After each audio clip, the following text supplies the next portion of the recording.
For centuries, we've painted them as our loyal partners, symbols of freedom, and gentle giants. But welcome to this explainer, because today we are going to expose a genuinely terrifying truth. Just imagine standing next to a massive, heavily armed prey animal whose entire nervous system is wired for explosive violence. We're going to completely dismantle the romanticized mythology of the horse, look past the beauty, and uncover a hidden biological reality that most people willingly ignore.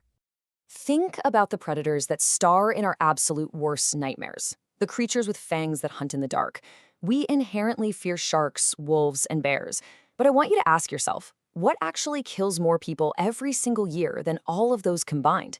The answer is entirely counterintuitive, and it completely shatters the pastoral illusion of that slow, calm birthday pony. The sheer discrepancy here is honestly terrifying. Sharks average maybe 1 fatality a year in the US. Bears are under 3. But horses, they're killing roughly 100 people annually. They are statistically far deadlier than the apex predators we instinctively run from. And if we look globally, trauma registries in Australia, the UK, and Canada consistently rank horse-related injuries as the #1 cause of agricultural fatalities. We aren't talking about untamed beasts here. These are owned, trained domestic animals that millions of people casually interact with every single day. Let's move to Section 1, the baseline of violence. To understand the threat, we have to look at the physics and anatomy. You are standing next to a creature that can weigh up to 2,200 pounds and run over 40 miles per hour. Their hind legs generate enough explosive force to literally bend steel. Just imagine the heavy, thunderous sound of a hoof connecting with a human chest. That impact can instantly collapse a ribcage or cause immediate fatal trauma. And the scary part is, these aren't extreme edge cases. These are just the baseline physical measurements for a creature sitting quietly right now in a local paddock. Because of that immense power, medical trauma registries actually have their own specific grim vocabulary just for equestrian trauma. The patterns are catastrophically repetitive: crushing chest injuries, severe internal hemorrhage, and traumatic brain injuries.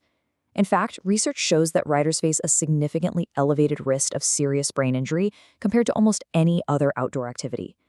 The violence a horse can inflict is specific, it's clinical, and it is completely devastating to the human body. And it's not just the hooves. People completely forget that horses also bite. They have these massive, flat teeth engineered for constantly grinding down dense plant material. The jaw pressure is immense. Medical records show bite injuries that are completely indistinguishable from severe dog maulings. We're talking crushed fingers and jaw pressure strong enough to literally remove sections of the human scalp when delivering a warning. Tragically, this often happens to casual visitors or tourists who just approach a strange animal expecting the gentleness they see in the movies. So what's driving this devastation? It really comes down to an ancient survival mechanism. Horses are prey animals. Think about it. A predator, like a wolf or a bear, makes a calculated decision before it attacks. But a horse simply reacts. In the wild, hesitation equals death. If a horse pauses to figure out what just startled it, it gets eaten. Their entire nervous system is biologically hardwired to unleash explosive, unthinking violence the exact millisecond a threat is perceived. They act way before they even understand what is happening. And because of this reflex, a horse can kill you from multiple directions before your brain can even process the movement. The hind kick is basically an unseen execution. It connects faster than the human nervous system can register, but the downward front strike is arguably more terrifying. That's an ancient execution move historically designed to fight off big cats and wolves, and it can be triggered by a mere shadow or a plastic bag blowing in the wind before the animal even realizes you are just a human standing right in the drop zone. Which brings us to Section 2, the trap of complacency and the danger of familiarity. It boils down to this: comfort creates exposure, and exposure without expertise creates victims. You might think the most dangerous rider is the cautious, terrified novice, right?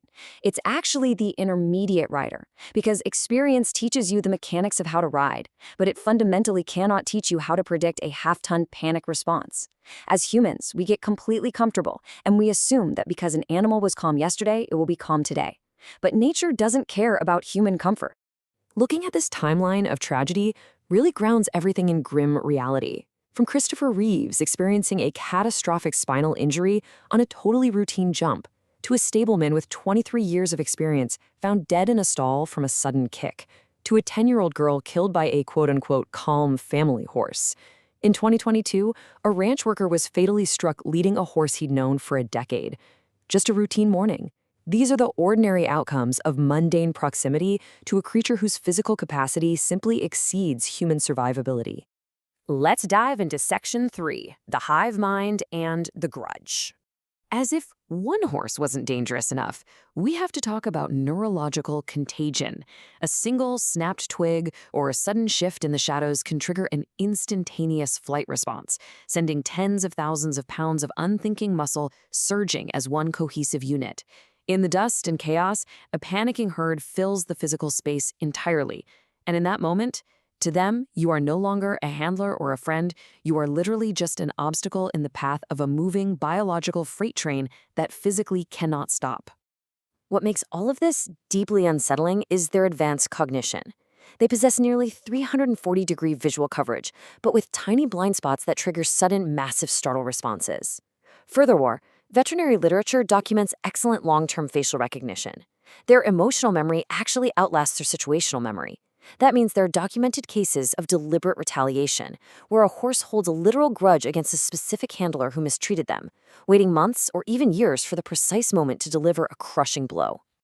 We really have to remember our history. Think about the destrier, the medieval war horse. These animals were deliberately bred to be active, lethal combatants, trained to trample and bite enemy soldiers right on command.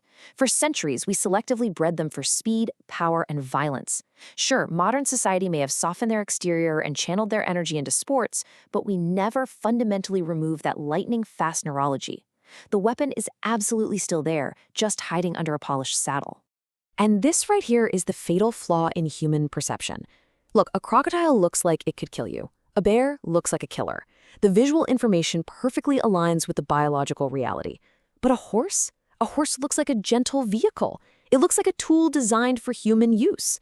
It is this exact visual misalignment, deepened by centuries of romanticized art, media, and cultural mythology, that creates the false safety that ultimately gets people killed.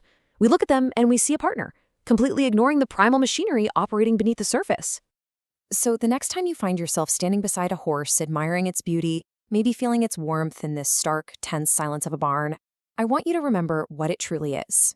A creature engineered by nature to react with devastating force in the blink of an eye. Because the ultimate chilling truth is this: the horse was never designed to trust humans, it was designed to survive us.